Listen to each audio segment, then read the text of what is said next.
Frederick Carter started out as Fred. Now this is an interesting switch because on his birth certificate he was Fred, good, honest northern name, and when he died in St John's Wood he was Frederick. And that was sort of an identity shift so that he could be more acceptable, I think. Although, yeah, I think it was because he would be more acceptable to the sort of Bloomsbury types that he was associating with, or some of them were Bloomsbury anyway. And how I got into doing this was a friend of mine bought the Carter collection, and he needed some help with it, and so I helped him. And then one day I went into his gallery, he was a print dealer, seller, and the whole of the massive table was covered in Carter etchings.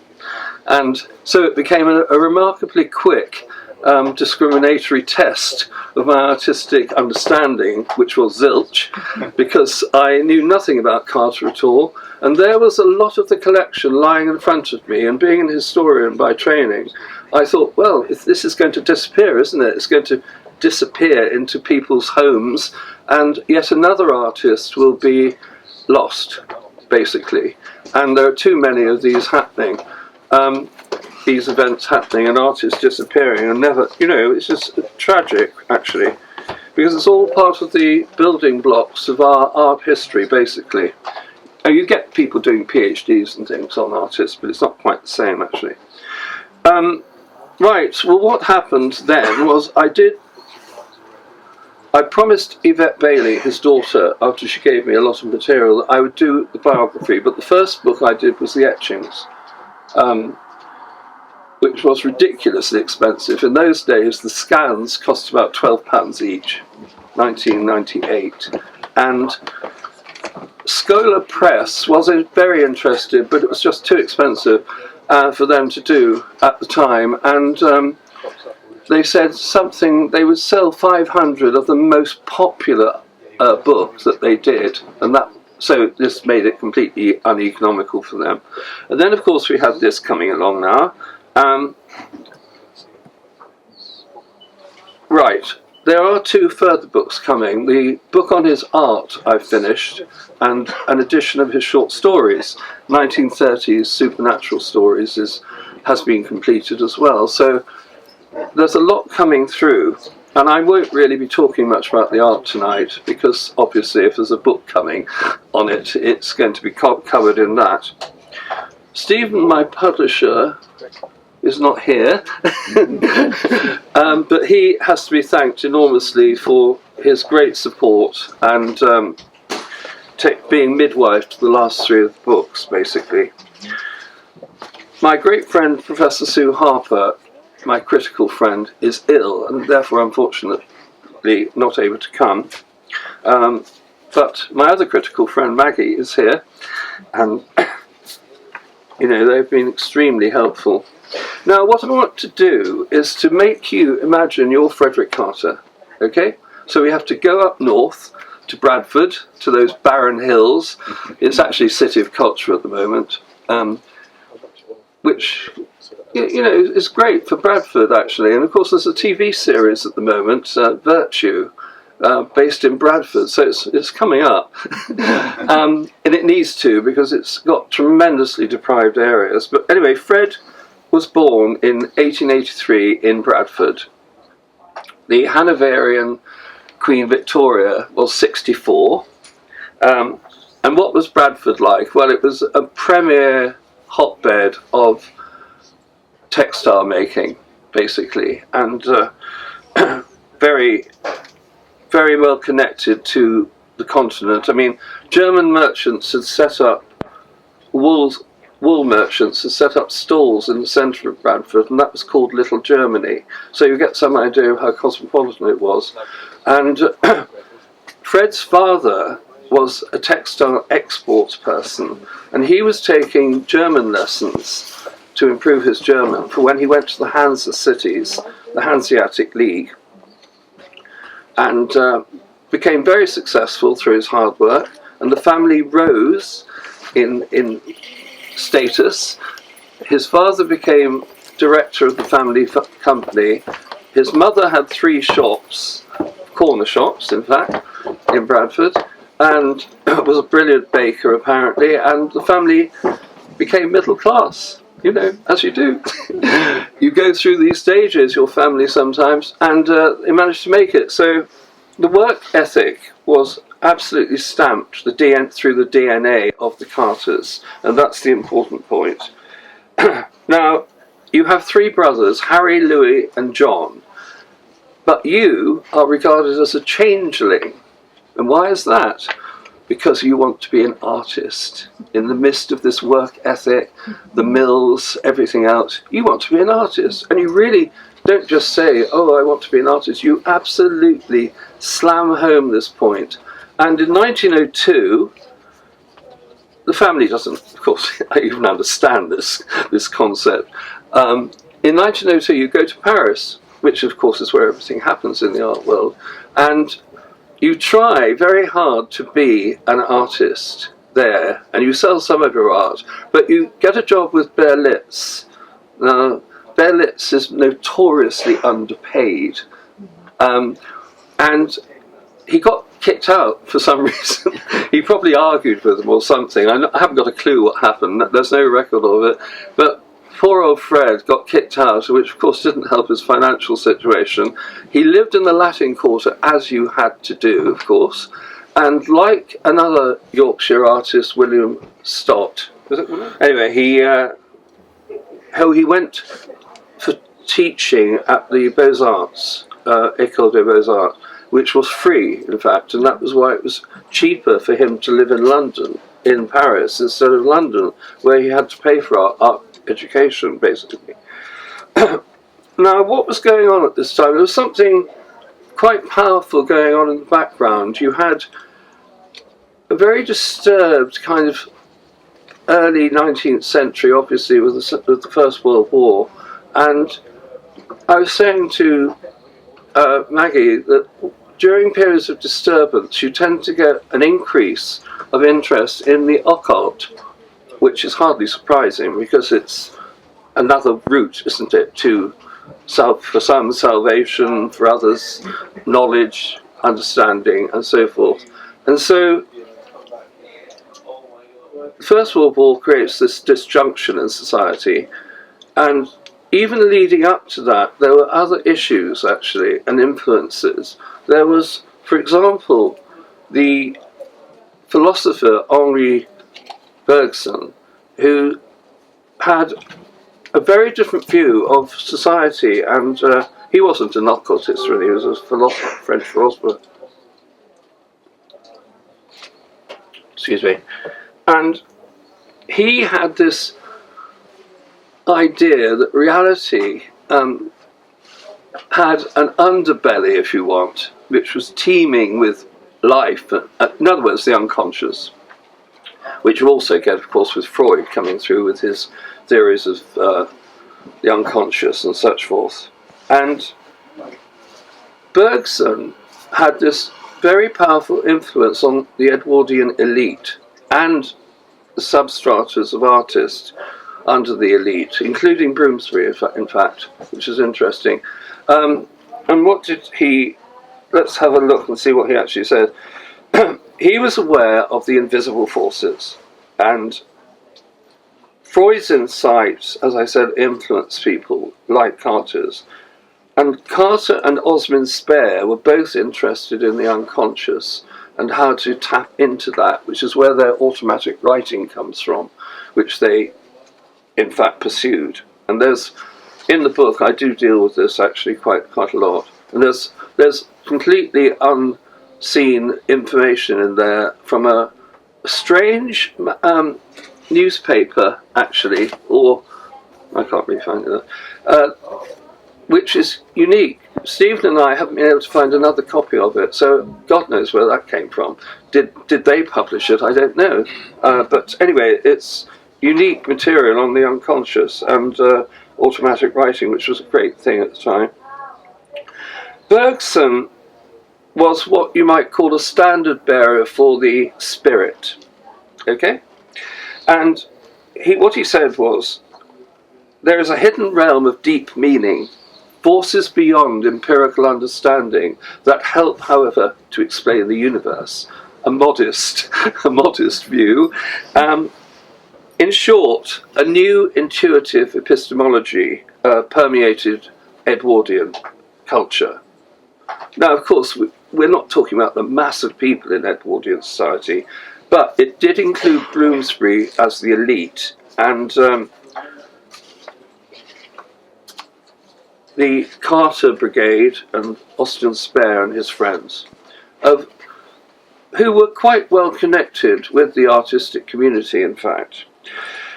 Now, this Henri Bergson stuff is our first clue, really, as to what Carter and his friends were about. They were looking for hidden meanings underneath. What was going on underneath? Truths in culture, religion, and so forth. And this takes us to the Book of the Apocalypse, which, of course, is the title.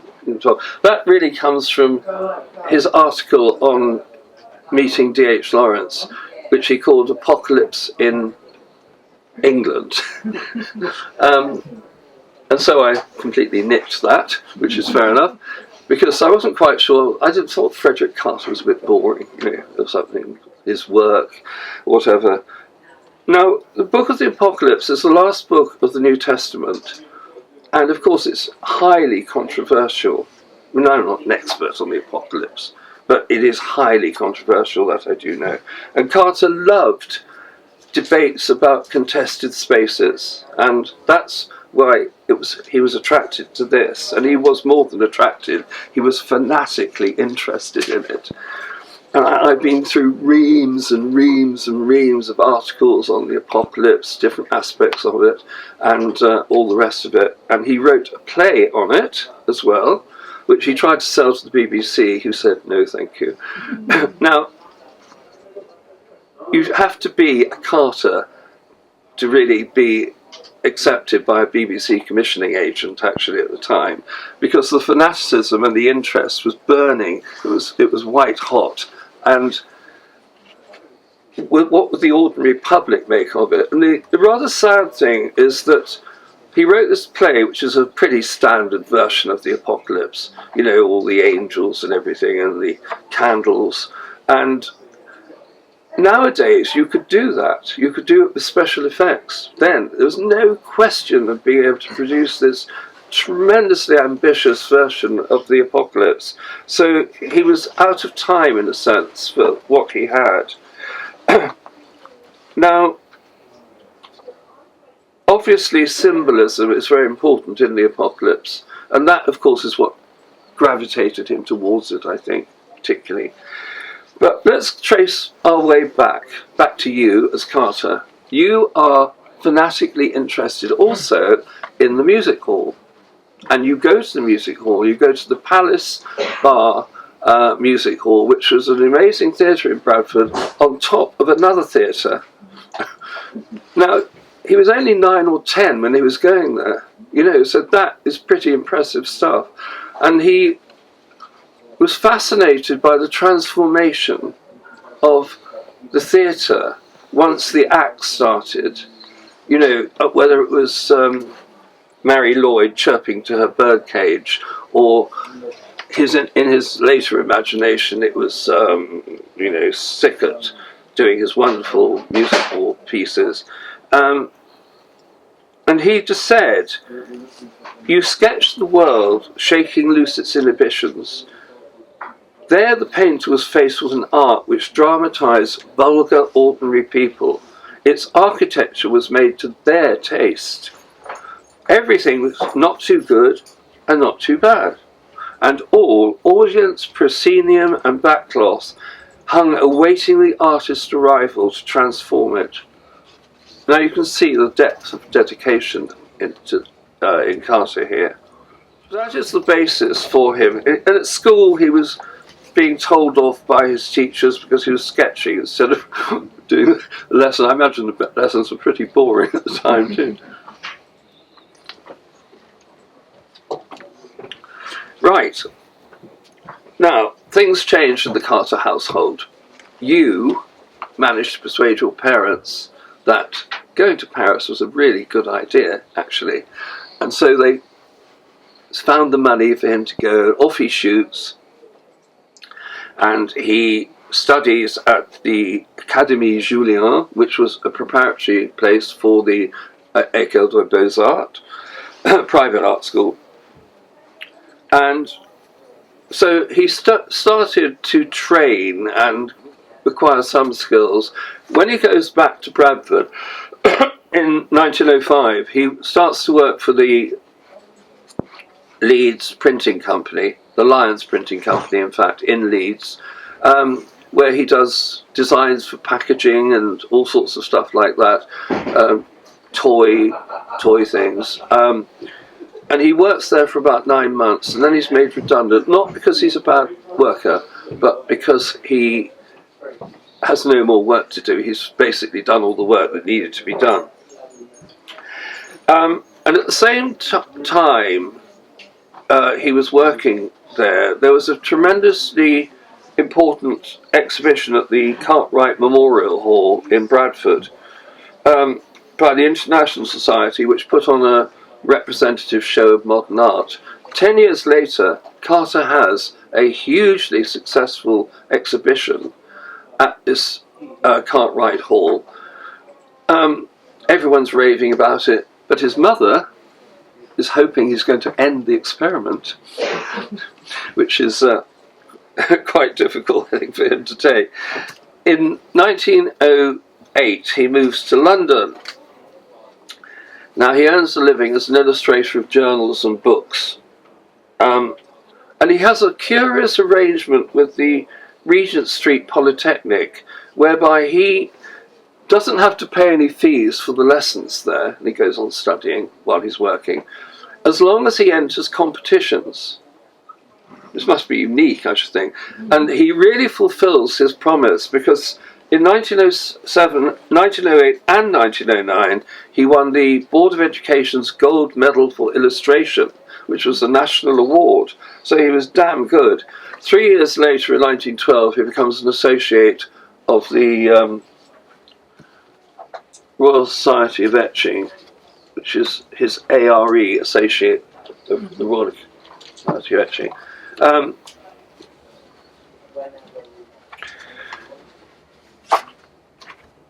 1909, he goes to Antwerp to study etching as well. Again, it's another prestigious place, the Académie Royale des Beaux-Arts. When he returns, he's wandering. He was definitely a flaneur, Carter. He's wandering around at night. Doesn't have much else to do, I suppose. Didn't have a girlfriend or anything at the time. And he bumps into Whitebrook. Now, Whitebrook is a remarkably strange character, even by Carter's standards. He's a lawyer, sort of. They're all rather ambiguous, these people. They say they're one thing, and again, we're back to the identity thing here.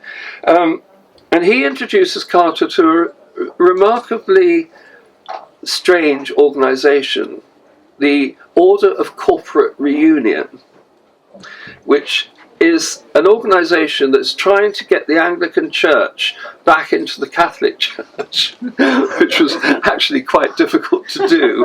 And it's full of all these strange curates who come and go. It's a kind of like a worship place, actually, almost like a church in the Inns of Court.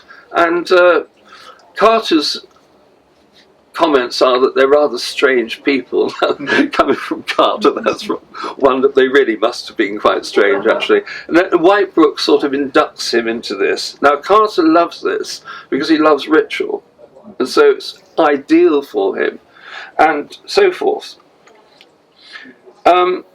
He had met Whitebrook at Berlitz. Now, Carter makes the observation that people who went to work for Berlitz were running away from something, which is absolutely true. And he doesn't know why. He never tells us. He's quite discreet, actually. Now, Whitebrook had the habit of inviting homeless people into the Inns of Court where they lived. And this had a rather bad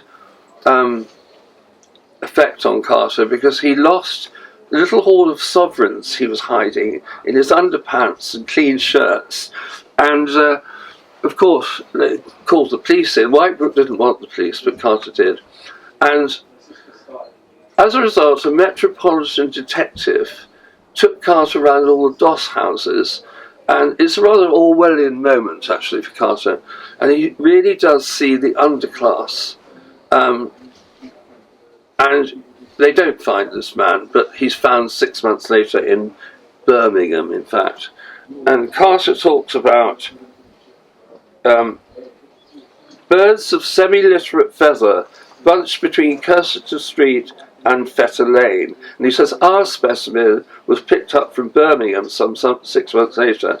All this gave a curious dark glory to this unusual world, which I had so ingenuously come upon, a mixture of pieties, heresies, and schisms, charities and rascalities. It's got this wonderful turn of phrase, really 19th century actually. Sects and half-secrets, cults. And of course, cults are very important because he bumps into, through another character called Wentworth Heash, who's a very strange mixture of things. He's a journalist, and there's a wonderful description of him on a horse in the middle of a battle. This actually happened. And he's an artist as well, actually, but he plays historical roles in the theatre, so he's multitasking as well. He also meets Frank Harris, who is a quite powerful character. Alistair Crowley he meets. The publisher Edward Golston, who's famous because he had a copy of a very old Bible. And he starts to eat at the Cave of the Golden Calf, which was really getting into London at that point because it only lasted a year, but it was very famous and quite elitist, really, actually. Art itself was causing a tremendous shock at that time. 1910, Fry's exhibition, Machen and the Post-Impressionist, which brought forth, as any art of this nature did, accusations of indecency and pornography. And it reminds us of Lawrence's exhibition later on in the 20s, when he had exactly the same experience, in fact, and so forth. So he's, there's another exhibition, 1912 actually, Post-Impressionist. He's getting into the art experience, but he's not a modernist, Carter. He's not a modernist. Right, in the First World, just before the First World War, he goes to Paris with George Raffalovich, who is the secretary of the Society for the Ukraine Committee, Ukraine, fighting for Ukrainian independence. Okay? So we've got some real loops here in historical terms. He went with Holbrook Jackson, the journalist, who was a bit stuck up, actually. And Holbrook Jackson thinks that Carter is asexual or something, and he doesn't show any interest in the girls. Now, Carter had lived in Paris, and he knew all these areas, the red light areas, and Holbrook thinks he's done the greatest thing on earth by taking them to the red light district, and they go to this, brothel, it's not really brothel, it's a sort of typical Parisian sex show makeup in the red light district, and they go into this room where there are seats and things, and there's a stage, and there's a plump lady, nude of course, on the bed, and suddenly from the side comes what he calls a professional satyr. Okay, wonderful stuff this, and he walks in with a swift leap without any preliminaries at all, and they go through these permutations that they think are erotic, which of course is not the case. He's a wolf of the gutters, Carter says, in manner and pose, dark-haired and side-whiskered, naked also, but incongruously wearing short socks and elastic-sided boots. So he did not have a great sense of aesthetic, this person. And Holbrook Jackson teases Carter for not wanting one of the girls. Now, the madam doesn't show them any girls, introduce them, because obviously Carter's come to the conclusion, as she had, that they were cold English fish, and she didn't want any more to do with them. They had a free sex show, and, well, whatever you think of that, and that was it. Now, what happened next was he went with Raffalovich to the centenary celebrations of the national poet of the Ukraine, Taras, just get the name right, Shevchenko, and he was meant to make drawings, in fact, and he went there with Raffalovich, and had a really great time, actually. Again, met some wonderful people, interesting people, and some great descriptions of the people going to work in Germany, which was even happening at that time, actually. Excuse me. He's starting to meet the Bloomsbury literati at Ryder's bookshop. That's people like Murray and Mansfield and so forth. Then, in 1914, he marries a Jewish actress, Efka, who gives him a daughter, Yvette. Sorry, how's the time going? Because I don't want to spend all the time. 30 minutes. Sorry? 30 minutes. Right, okay. Anyway, he has a daughter, Yvette. Then something really big happens. He becomes the Herald's cartoonist, war cartoonist, and he doesn't concentrate on the monstrosity of war as such. Rather that the war is monstrous, not the enemy, which was completely contrary to the received attitude of the time, where the the horror of war was vested on the enemy. Right, he also challenges the raison d'etre of the war, which was unusual to say the least, because everybody was pro-war, certainly at the beginning. Right, so the First World War is unfortunate for him. He's selling a lot, actually, and then the whole thing dips. After the First World War, the value of etchings goes down. Now, before the war, and they were held as securities, huge amounts of money, we're talking. And then this sort of dissipates, it sort of fades away. 1921, his marriage is over. He meets Mary Hamilton, whom D.H. Lawrence fancied a lot. And he marries her in 1922. 1930, he's divorced again. Good old Carter. Mary seemed to have left him for someone in her hostel. And she had a child which was hugely contested. Well, obviously he hadn't seen her for 3 years. And she's going to the court saying, "This is my child and yours, Fred." But no, it wasn't having that. And then he meets Yeats and Henry Miller and people like that. And let's just summarise his landmark achievements. Editorship of Form magazine with Spare in 1916, Commedia dell'arte etchings, books on astrology and alchemy, articles on automatic drawing, reviews and illustrations, innumerable illustrations in contemporary journals such as the Beacon, the Dublin Magazine, London Mercury, Nation and New English Weekly. He writes these supernatural stories I've mentioned, and he writes a huge amount of unpublished biographical material. He creates the Game of Destiny, which is a divinatory game, which he never sold. He's wonderful at creating this stuff and never selling it. It's tragic. And Edward Truefitt felt that one of the reasons he wasn't successful further was because he had a small allowance from the family business. And that's an interesting point, actually. He was kind of buttressed by this money coming in. He translated Heinrich Heine's Florentine Knights, and I don't know where he got the German from for that, but there was he had it published in his name as translator. He leaves graphic accounts, obviously, of his meetings with D.H. Lawrence,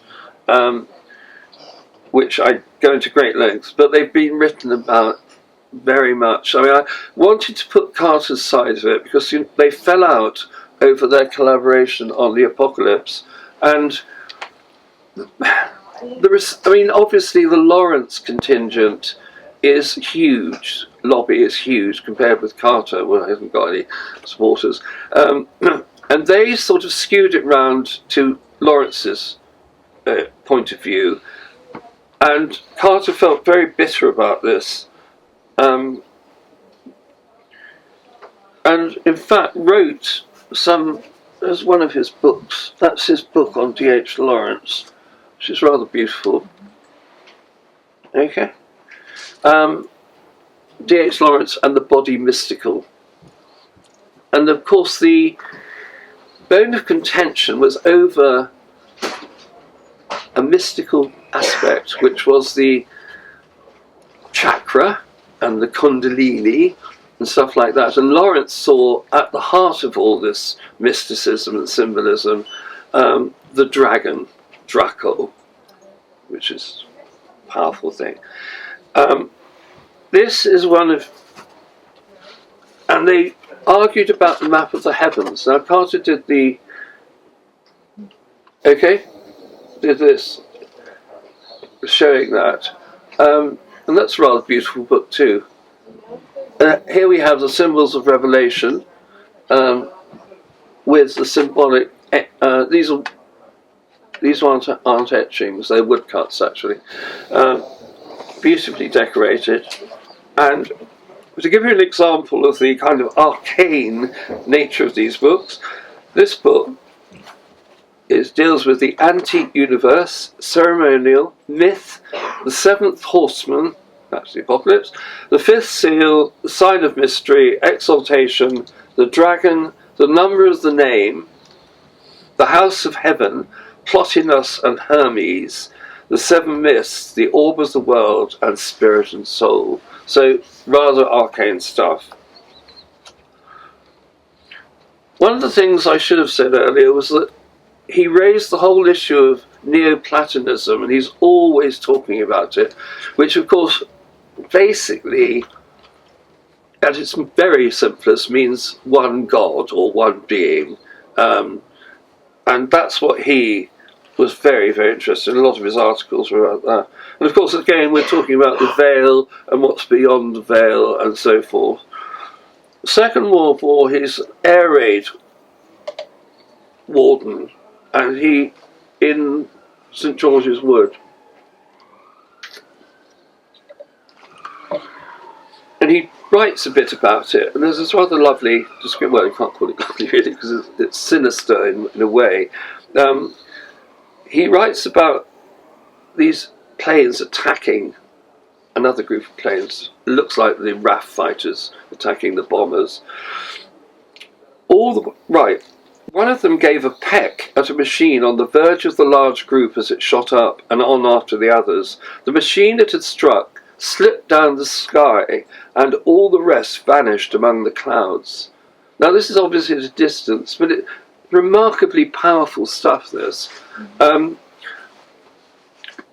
so he got a certificate for his work with the air raid people. By your 60s, you appear to be at the end of your artistic and literary flight path. Revelation isn't going well at all, I'm afraid. Nothing's selling. Religious plays weren't wanted by anybody. But there was a tiny little breakthrough in 1930 when he has something published on religion. He subsists on his small allowance until his suicide in 1967. He was very ill, and so he made the rational decision that he didn't want to go on suffering. I should imagine that palliative care wasn't as brilliant in those days as it is today. But anyway, he decided that was it. Betty, his girlfriend, he met in 1927, died in 1939 from a brain tumour, as in fact did Efka. That's just coincidental, obviously. But he was completely broken by that, and he never had another girlfriend or relationship after it. So he was a very serious chap, compared with people like Spare in terms of relationships, where there's a big contrast, in fact. And Crowley, of course, where there's a huge contrast. And Frank Harris, all of these people he was associated with were very, very different. He worked a lot with John Galsworth, who was a kind of literary fixer, and published his short stories with a lot of other people. And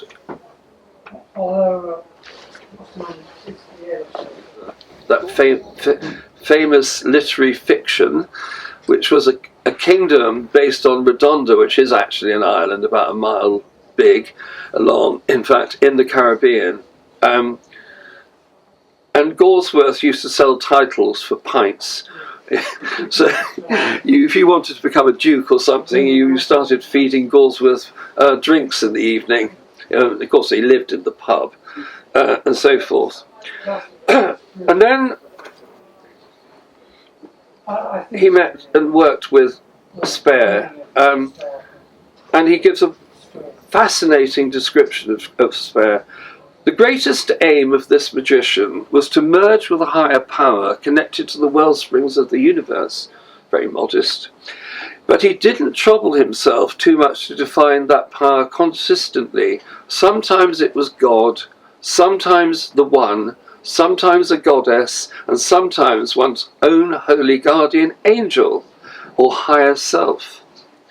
In the last analysis, he was content for the nature of the divinity to remain a mystery.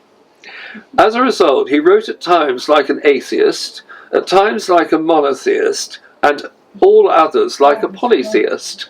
So, wonderful summary of Spare, of Crowley, actually. And then he captures this amazing moment when Crowley was going abroad in a kind of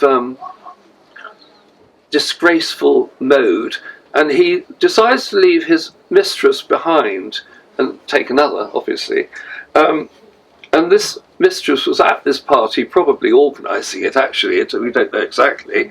And across the room, at a point in this cocktail party, she yells out that the phallus of Crowley, the great beast, should really be in the British Museum, as it was the size of an anchovy. So you can imagine that, can't you? Silence fell, but there was no lightning, and no thunder, and no laughter. Chat resumed. So there we have it. Right, I'll skip that, so we're getting a bit late. Yeah, I thought I'd just mention the apocalyptic imagery in the apocalypse, because it doesn't spring from nowhere, obviously, as I mentioned at the beginning. The apocalyptic desire, I said, arose from various specific cultural needs, just as Freud's ideas obviously echo the disturbance at that time in the 19th century. No, 20th, sorry, about the dislocation. Apocalyptic imagery sought to capture the disturbance of the time. And these disjunctive traits explain Carter and Lawrence's interest in the apocalypse in the 1920s. And I think that's quite important. Traits which cause them to seek for answers in the arcane past. And that's the point. There was this tremendous revival of interest in lost cultures, the Assyrian, the Mesopotamian, and all the rest of it. And of course, a lot of discoveries were being made at that time, which ended up displayed beautifully in the British Museum. In fact, you can go there now and see them, because there are these wonderful images of bulls and all the rest of it. And the languages and cultures of these people were being written about by people like Carter, by people like G.S. Mead in various journals. So he really got stuck in there. Lawrence visited him in 1923, and it resulted in Carter becoming a character in one of Lawrence's novels, St. Maur, and Carter becomes Pan. Well, he's not just a Pan, he's a fallen Pan, actually. And he's called Cartwright, which is fairly obvious. And he, just to mention Carter's view of this, he became the emasculated man. It's a great book for feminists, actually, in which the women triumph, really, and the men are emasculated by a horse, basically. The horse is emasculated as well. Cartwright is described as having yellow-grey goat's eyes, tilted eyebrows, and pointed ears like Pan. And Carter felt that he'd been done quite well by Lawrence, actually, in that. He was dreading what Lawrence was going to do, and there it was. Now, one of the things about Carter is you've got to contrast his fervent, burning desire and interest in the apocalypse with what was, in fact, total public apathy. Nobody was interested in this. He couldn't get it published for that reason, obviously. And you wonder what Carter was expecting, really. Was he expecting a eureka moment in anyone who read this stuff, or what? What was the intention? It was because he was so wrapped up in it that he believed in it completely.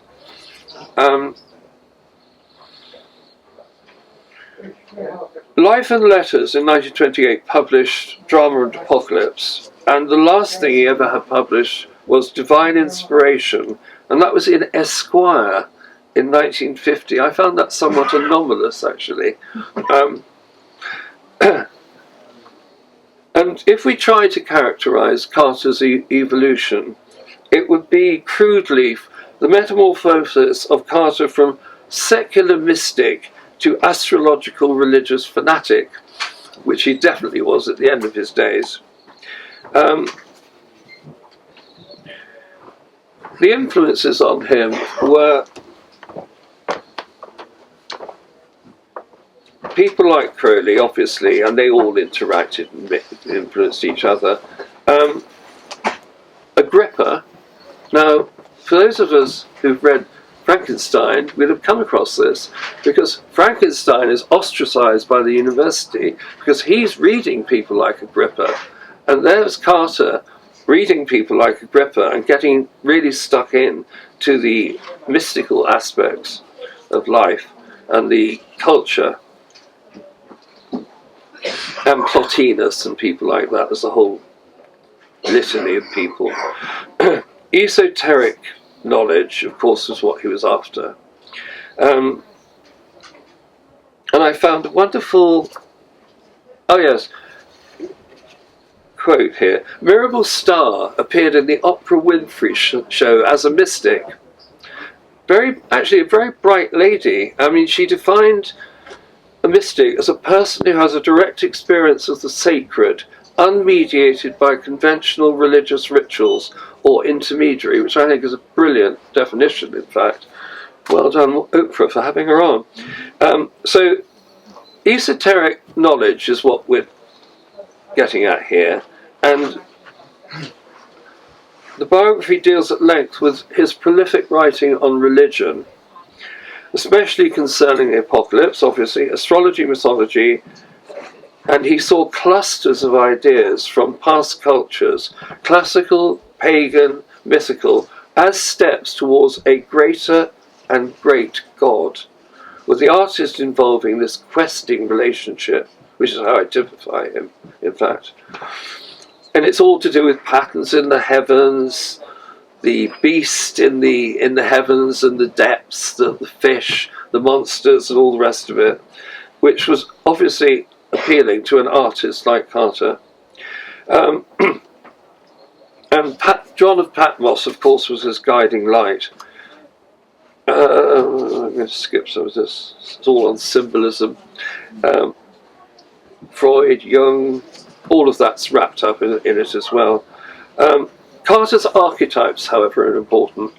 The mother, mythic, nurturing and apocalyptic. The father or ancient, providing wisdom,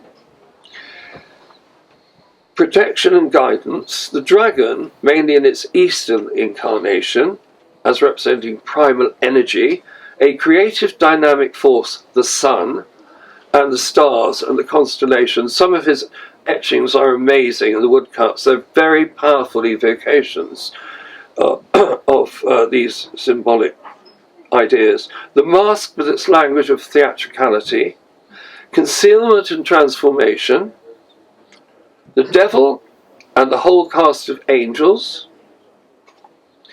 Christ, the wandering Jew, and the difficulty of redemption, mythic characters and personifications, ritual and beliefs, magic, the serpent and paganism, the apocalypse. Now that's just a bit of it. So you get some idea of the torrent of ideas that was pouring out of old Carter. So he was aspiring to the kind of experience of the great visionaries, really. And he said, they imaged wondrous things and recognized a kindred mode of correspondences among themselves. To contemplate their thought is to see the world through their marvellous and resplendent web of metaphor and symbol.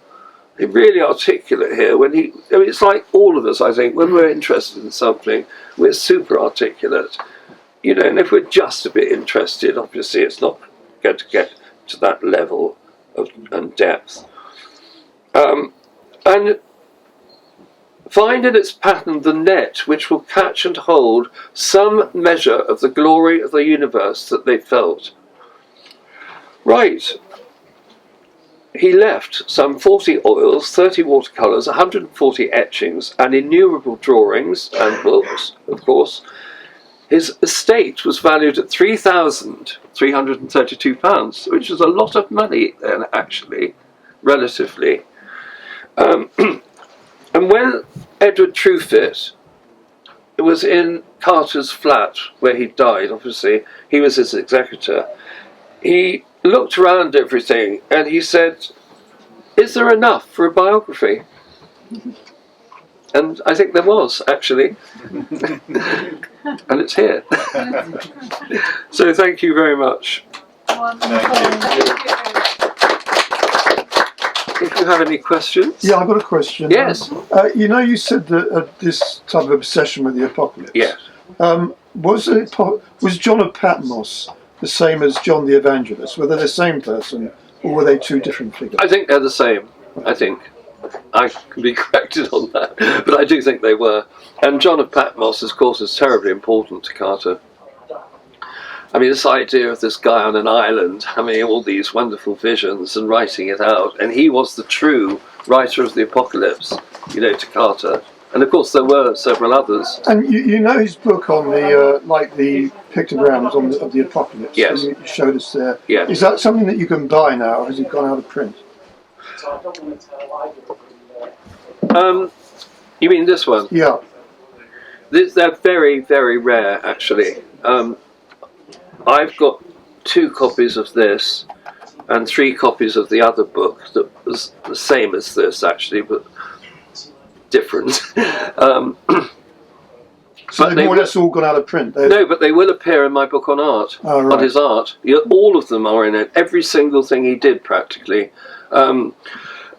And that took a lot of doing. I mean, the plates were distributed, you know, the etchings I didn't have were all over the place, actually. I went to, I remember going to Gloucestershire to get some, and I borrowed some from other people. Oh, and the King of Redonda at the time, John Tyson, he let me have some and sold. Well, I think I had to pay something actually to him. He was a crafty old devil. He saw the value of everything, and you know, I paid for it. But he was good actually. So it was quite a complicated business getting the etchings for this book alone, actually. And this has got all of the etchings in it, except for 6 I've since discovered, in fact, which are interesting in themselves. But, you know, that sort of image became one of the cartoons. So there was this typical, artists do this all the time, don't they? They take images they've created. And this is this one's very interesting, this section. The, where he's dealing with myths, okay? And this is where this old woman, it's called the charm to catch a soul, where the idea is that she puts something, she goes to the sleeping person and captures their soul by taking their breath. I think the origin's probably in Scandinavia of this one. And then you've got the lubber fiend and that sort of thing, you know, and there's really beautiful, they vary such a lot actually. Venus Astarte, which is a fabulous etching actually, beautiful thing. And then there's this reminds me of Munch actually, this drink, a lady who's drinking too much and of the nightlife, I suspect, but he is very empathetic towards people like this actually. He used to wander around London at night. He's the boy who's got the goodies, really. He's going around at night with his sketchbook. The light from the lamps, okay, is creating shadows and everything. Wonderful chiaroscuro for an artist. And he's lapping this stuff in. He's absolutely fascinated by London.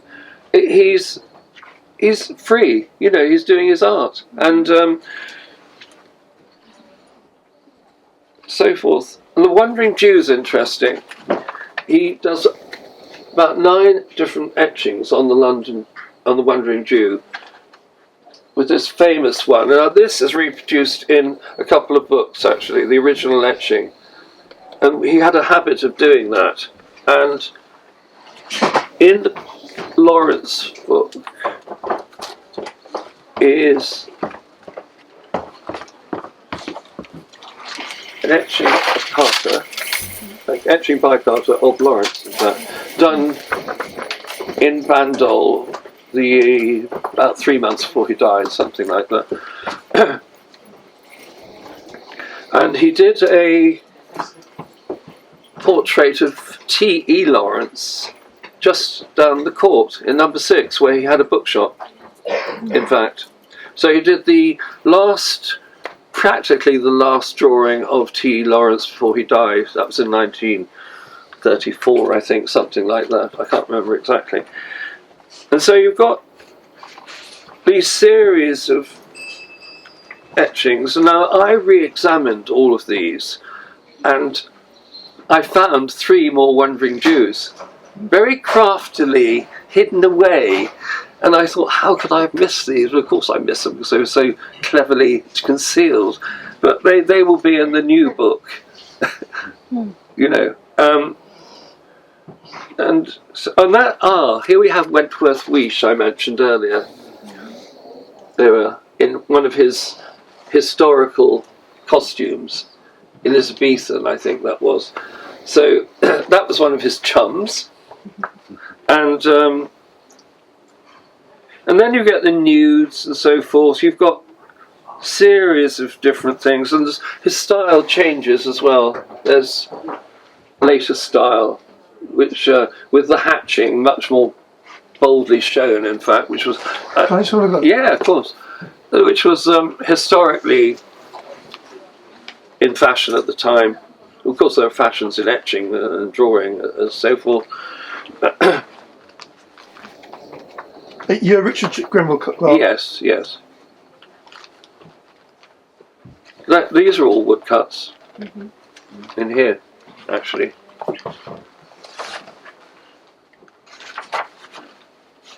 There's the dragon. Sorry, it's a bit small, but the dragon. The dragon. Draco.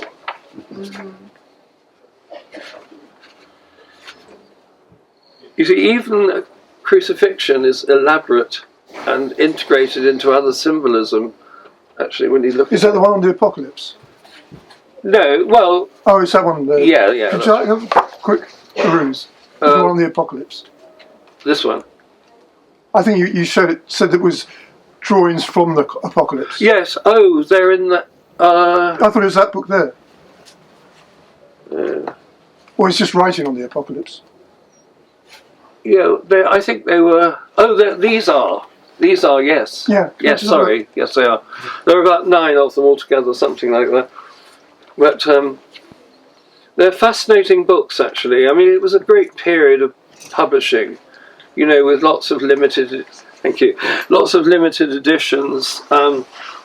Galsworth was always publishing limited editions. Now, he was born in 1900, so he was quite young, actually. And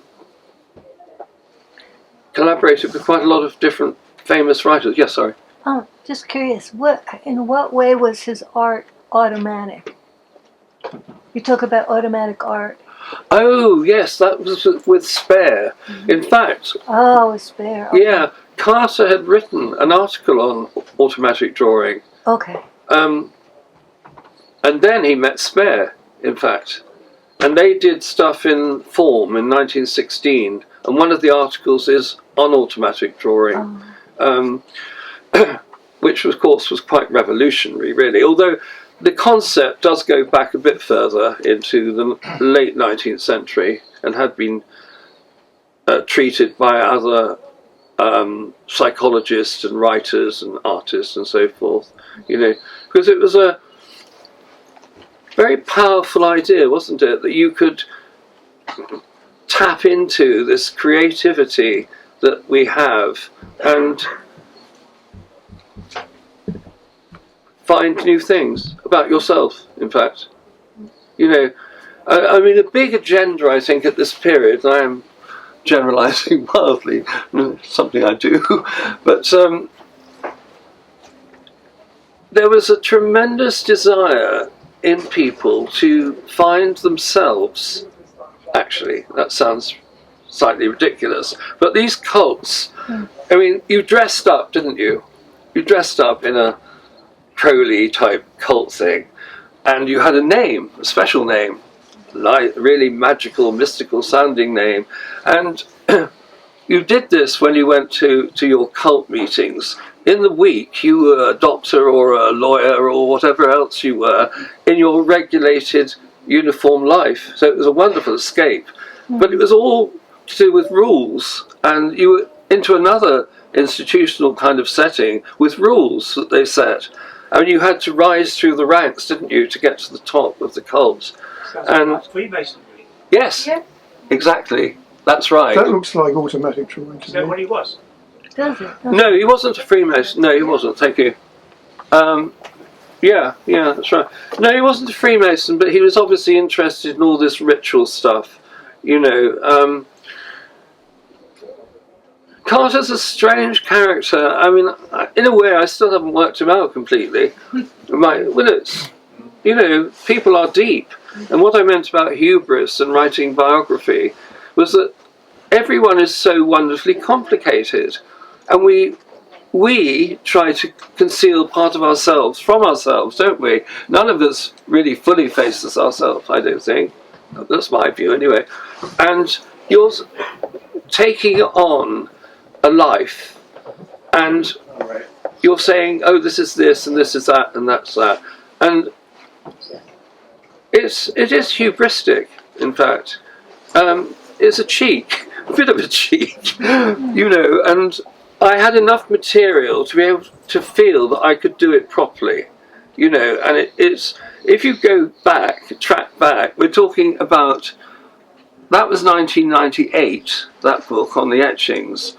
I've been at this for 27 years, on and off. I mean, I had to fit it in around my family and everything, obviously, but that's quite a long apprenticeship, actually, until your final piece of mastercraft is produced, you know, and so, you know, you get to feel you have a bit of a right to say something. But I think it is an issue I mean, I have read so many biographies where liberties have been taken, and, you know, you've got to have evidence if you're going to say something, and that's often missing. And so you can intimate something, but you've got to follow these rules, I think, you know, precepts about what you would want somebody to say about your life, if they could find out. And that's jolly difficult. I mean, I can't go to Carter and say, what do you think? He said, I'll have a double gin, I think, please. One of Edward Truefitt's last memories of Carter is Carter had once again got them down from Putnam in Surrey to salvage something, and they go to the local pub, and Carter says, oh, I'll have a double gin, please. And then 3 of them later, without any attempt to pay for anything, you know, Edward's shelling out all this money, and then he's arranging to take him back to Putnam and to be picked up by Jill at Guildford Station, you know, without a word of thanks. And he's really tetchy all the way, and that's what he had to put up with. But they were very loyal, the Truefitts, to him, in fact. And I admire them for that, because he must have been quite difficult at the end. But then probably we all are. Yes, I was wondering if you could say something more about Carter's book, the Dragon of the Alchemists. Yes. Yes, I mean, they were all wonderful sounding titles, but they were interchangeable, in fact.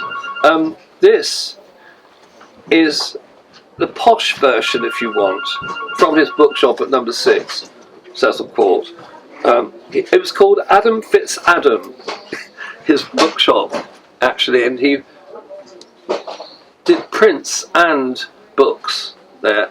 And actually, Mary Hamilton, his second wife, went there, I think it was 1934, and she poked her head round the door and said, hello. He said, oh God, go away, you know. After the court case, I suppose he wasn't too happy with her, but she was quite cheeky. And she was, in fact, was it Harrods or one of those big stores? She was the model for a sculpture that was outside it. So she did modelling as well. She was an interesting character from the Scottish Highlands. And Lawrence fell in love with her, I think, basically. He wanted her to go to the colony at Taos, was it? Where Lawrence had a colony. He wanted all these people to go there to Mexico, with Lawrence as king, obviously, you know, the super ego himself. But yeah, so poor old Fred. And he was writing a lot about the Lawrence collaboration, because it had got him, you know. He felt he wasn't. It's a very complicated situation. He wasn't being represented properly, and so TES letter he wrote, which is reproduced in this book, in fact. Would you like to hear a bit of that? Have I exhausted your patience? Right, a note by the publisher. Now he is the publisher. This is not something by a disinterested person. He says, a few months ago in Florence, there was published a posthumous book with the title Apocalypse. This was Lawrence's last book, by the way, 1930, posthumous. Its author was D.H. Lawrence, and the book was issued boldly without note or foreword to explain its origin. In other words, we're coming to the point here. Carter is taking ownership of the idea, which is partly true. One reviewer voiced a general complaint in saying that there is no word with the book to enlighten us on the point of interest. It's a bit wordy, this is Carter at his worst, actually. The time at which Lawrence wrote it. Other statements in the same review suggested that an exact announcement God, he's so wordy here, isn't he? You can see he's emotional. That's the point, isn't it? So the opposite can happen. You can be very clear when you're really deeply into something, and you can be very scrambled when you're not, actually. And so that's a terrible preface. The initial impulse came, we suggest, not from Lawrence's interest in the apocalypse, but from his interest in the theory of symbols, put forward in the writings of Mr. Frederick Carter. Good old Fred, he's got himself here in actually. And from time to time developed by Mr. Carter in various discussions with Lawrence. Get the idea. In 1923, when Lawrence was in Mexico, Mr. Carter sent him a manuscript. This is true. Carter solicited Lawrence's help, so it started with his solicitation. Lawrence looked at it and said, "Oh, I can improve this immediately." He loved editing other people's work. He loved editing his own work, actually. And well, he did typically 2 or 3 edits, you know, and went before the book, whatever he was writing was published, and then he would send another idea that needed to be changed. And so anyway, that's why he went to Pontypridd, where Carter was living, working at the weekend in the week at Liverpool Art School, where he was very popular. Actually, he hated it, but he was very popular. Another paradox there. And Lawrence visited them, and Lawrence was incredibly rude to Lawrence's friend, whom Lawrence rated very highly. He sounds a really nice guy. And Lawrence was not good with people, I think. He was, I don't know what it was, he had a brand new suit on, tweed suit, with tucked in, what's it when they had those long socks and things. And he was just so rude, and he was surprised to find that Carter was not the curate of the place. They lived in a place called the Deanery, and he was shocked that he didn't have a private allowance. He was very taken aback by this, because he was thinking of getting people to go to Mexico who were self-sufficient, obviously, or who could contribute to it. And Lawrence had some anti-Christian jokes prepared, which Carter felt were deliberately designed to shock the curate, but he wasn't a curate anyway. So you have this wonderful misunderstanding here. And anyway, as I said, he liked Carter's wife, Mary, and she cooked rather nice blueberry pie, I believe, was one of the attractions. He thought she could do that in Mexico, not blueberry, something else, I suppose. And she could do some work there in the kitchen and so forth. Anyway, and then again he meets him in 1929 in Bandol as Lawrence is dying. Now Lawrence pays for him to stay in Bandol, okay? Which I thought was remarkably generous, because they want to sort out their relationship, really, and I don't know who was entitled to what. And anyway, all he says about Carter is that he looks older. He looks older. He really doesn't have any more faith in Carter at all. And Carter's very disappointed. And they basically fail to make up, and that's what happened there.